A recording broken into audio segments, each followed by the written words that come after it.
ka qenë mos përfaqësimi I tyre në institucionet e këtij shteti. Edhe përkundër faktit që kishte një subjekt politik të cilit ja dhanë 20 mandate, edhe përkundër faktit që ky subjekt politik kishte një luftë prapa vetes, shqiptarët e Maqedonisë asnjëherë nuk patën një subjekt I cili do t'i mbrojtë ata në aspektin e të drejtave të tyre, themi kombëtare, në aspektin e të drejtave të tyre ekonomike. Afaristët shqiptarë në Maqedoni diskriminohen në dy fronte, diskriminohen nga funksionarë të kësaj partie në pushtet dhe në anën tjetër diskriminohen edhe nga institucionet e këtij shteti. Këta afaristë, a ka lejuar Maqedonasit, zoti Kasami, që të krijohen dy zona thuajse të ndara nga njëra tjetra, që do thotë shqiptarët dominojnë dhe të administrojnë zonën e tyre dhe maqedonësit tjetrën? Pra, a kemi dy Maqedoni brenda kësaj Maqedonie? Një Maqedoni shqiptare dhe një Maqedoni maqedonëse? Ka dy tendenca të cilat po zhvillohen paralel në Maqedoni dhe njëra është po që të ndahet Maqedonia në linja etnike dhe tendenca tjetër është që Maqedonia të jetë një shtet I themi qytetar ku të drejta do të fiton në nivelin e çdo qytetari. Dhe kjo ndarje në linja etnike mes shqiptarëve dhe maqedonasve fatkeqësisht po ka ndodhur këto 10 vitet e fundit kur në qeveri ka qenë partia nacionaliste maqedonase VMRO-DPMN dhe BD, e cila ishte në shërbim të kësaj partie politike. Zoti Kasami, ju keni marrë 5 deputet aktualisht dhe pretendoni një 6 apo jo? Po. Ku do shkojnë votat tuaja? Votat tona do të shkojnë në drejtim të përmirësimit të asaj apo rikthimit të asaj e cila na u mohua ndër vite. Si? Duke përpiluar një platformë kombëtare, platformë të cilën do t'ju afrojmë të gjithë subjekteve politike shqiptare me pika të cilat do të duhet që të implementohen nga qeverisja e ardhshme, kushdo qoftë ajo. Çdo më thënë platformë kombëtare. Platformë kombëtare me të drejtat të shqiptarëve që ndërlidhen me të drejtën që gjuha shqipe të jetë gjuhë zyrtare e barabartë me gjuhën maqedonase, që simbolet e që do thotë maqedonasit mësojnë shqip.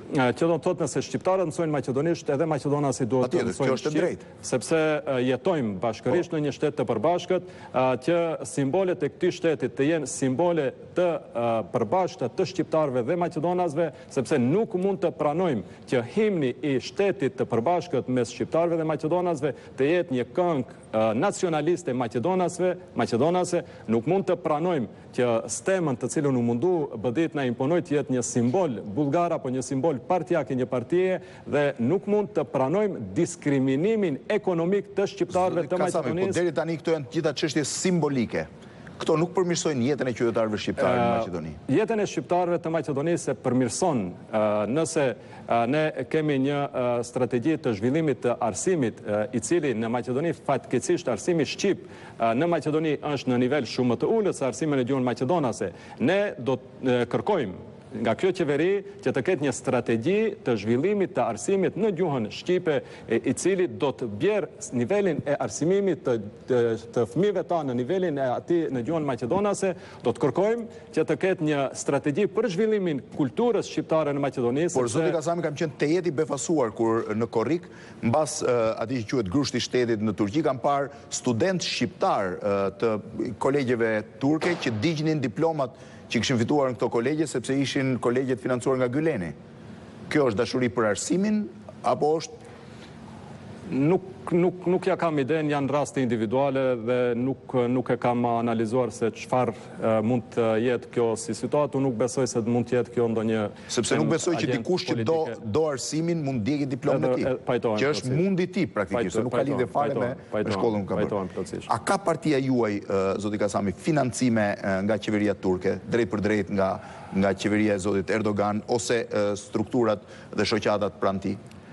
Është vërtet një situatë komplekse në Maqedoni, kur shqiptarët e Maqedonisë janë vërtet në një pozitë të një themi diskriminimi institucional dhe në këtë situatë kur nuk janë të përfaqësuar në institucionet shtetërore, ata gjithmonë kanë gjetur iniciativa private që të përkrahin dhe të financojnë projektet e tyre kombëtare.